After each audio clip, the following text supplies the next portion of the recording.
I look at baby names every single day, and I know what people have named their children and what they're planning on naming their children. I've taken all that data and I've come up with the 3 hottest baby name trends that we're going to see more of in 2026.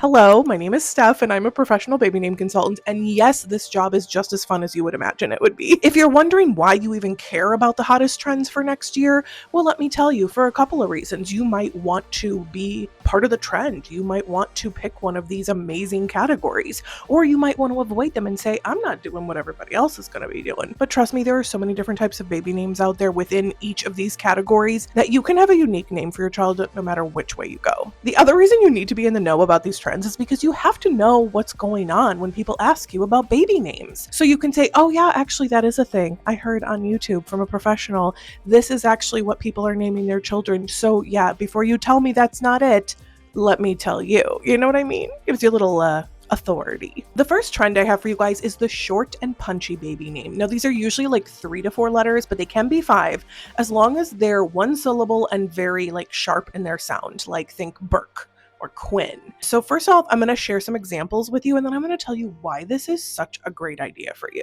For girls, we have Ava, Fia, Iris, Vera, and Zoe, all gorgeous. For boys, we have Cal, Jack, Leo, Rex, and Zeb. And then a couple gender neutral options for you guys. Eli or Ellie. I do know a girl named Ellie, spelled like this, and Kit. The reason we love a shorter name is because it's easier for our kids to spell. It's often easier for people to pronounce, and they don't get as mispronounced potentially as longer names. They fit when you're monogramming things or writing them on their jackets. Their name fits easier, and you still can give them nickname potential. I feel like I need to be a broken record about this. Like, you can still find a nickname with shorter names, okay? Because, for example, both my sons have 4-letter names, and my son Fitz, we call him Fitzy. It's longer, but it's still his nickname, okay?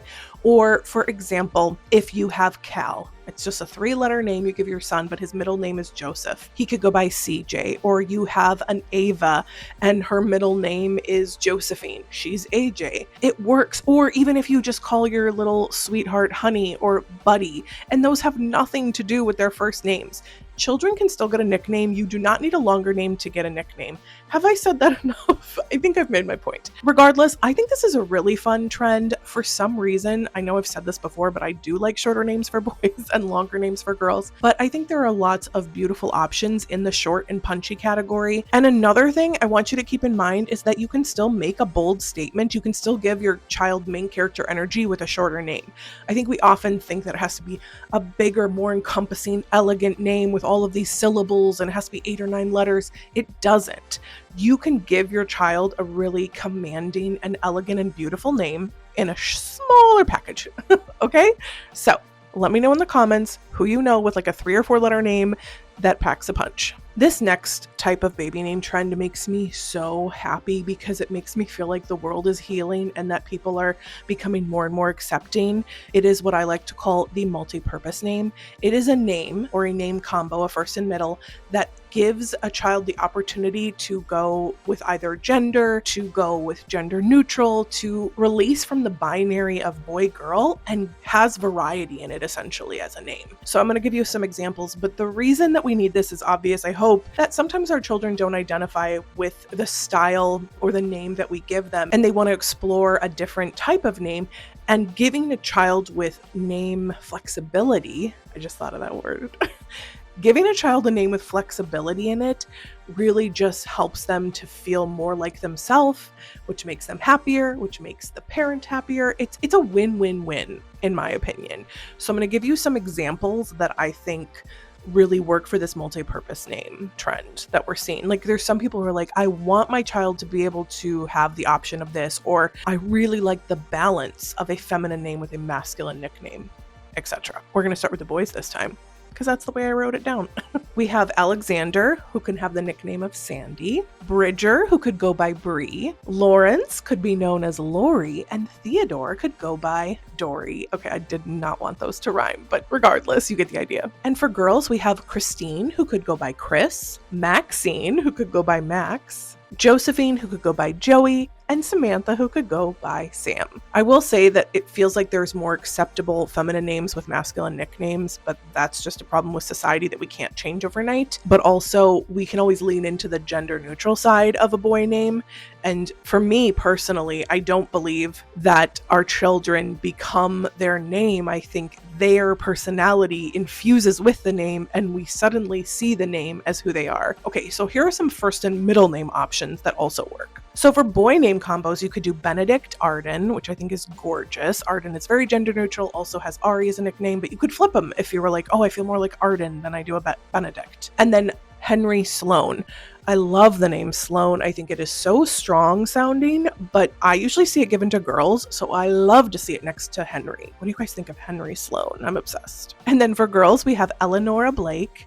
I just love that. Eleanor is so hyper feminine and Blake is so alternative cool girl. They go so well together. And Matilda James or MJ. How cute is that, Matilda James? One final note on the multi-purpose names. I actually gave my daughter one unbeknownst to me and my husband, but her full name is Oriana, but we call her Ori. And I just love it. I've actually seen a little boy at her preschool whose name was Ori. It is very gender neutral, leaning even masculine, but it fits her so well. And she is such a girly girl, but she goes by Oriana and Ori. And I don't know, it's just the perfect name for her. I love how that happens. And I promise it'll happen for your kiddo too. I do want to mention quickly that if you're someone who does not want a name in the top 50 or top 100, you want something a little different, a little more uncommon, I have an entire list of alternative cool girl names and softer masculine boy names that I think are absolutely amazing. And I will leave it linked here for you to check out. Also, before I tell you the last baby name trend, which is pretty darn epic, I do want to share the two names that I have been hearing a ton right now. It's based purely anecdotally on things I've heard in name orders and clients and DMs. It's not like I tallied it up. It's just that every time I turn around, I feel like I'm seeing this name. So it could be just me, but it could be for you too. So let me know. These two names, I'll do a masculine and a feminine. So Archie for boys is everywhere. Everyone's talking about it. Everyone's using it. Is it helpful that we have a Prince Archie in like the England royal family? Sure, but like it's just becoming more and more talked about. And I'm here for it, honestly. I think it's fantastic and I love it by itself. So don't be tempted. You don't have to do Archibald or Archer. Archie is fantastic on its own, okay?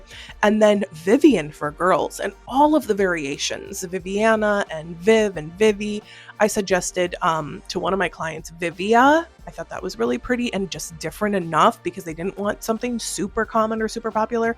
But Vivian is everywhere. Everyone's talking about it. Influencers are using it. I just hear it so much that I do caution you if you're like, I don't want one that everyone has. But if you're like, what is the really cool, beautiful, feminine, pretty name right now? It's Vivian. I promise you it's Vivian. But let me know if you guys have a different name that you're hearing everywhere, like a masculine or feminine name. I would love to hear it. The final baby name trend I have for you guys going into 2026 is powerful. Like, that's probably the best way to describe this. These names are what I like to call artistic antiques. They are longer, they are syllable heavy, vowel heavy. They're a little bit tricky to pronounce, but they are definitely main character energy. They exude elegance and they're all absolutely gorgeous, okay? We talked about powerful, punchy main character energy short names. Well, these names you don't even have to question. They are just epic. They're also very historical. And I'm curious if you guys have an opinion on why people are looking to mythology for baby names. I think there's something really grounding and beautiful about looking in the past, learning from history, or finding like a powerful historical figure and taking a name from them. People are very fascinated by astronomy and mythology, and it only makes sense that we're going to be drawn to those types of names as well. So here's my list. I didn't separate them by boy, girl, and these are just a few I've been hearing people talk about, but I'd love to know if you have any other artistic antiques to add to the list. Up first, Artemisia or Artemisia, depending on how you want to pronounce it, and Calliope, Napoleon and Octavian. Love that name. Olympia, Persephone, definitely has a bit of a more intense meaning. Look it up if you don't know, but I think it is so beautiful and I absolutely have clients use it. And finally, Theodora and Zephyr. This was so much fun. Thank you guys. I love talking about baby name trends. I try to do 3 going into each new year. So thank you for indulging with me. And I hope that one of these spoke to you and you were like, yes, I plan on taking from this trend, or possibly pass it on to a friend who is pregnant or somebody who is about to have a baby and they need some baby name inspiration. My channel is great for that. So I hope you subscribe and like this video if you found it interesting and you learned something new. And I will see you guys in the next one. Happy naming!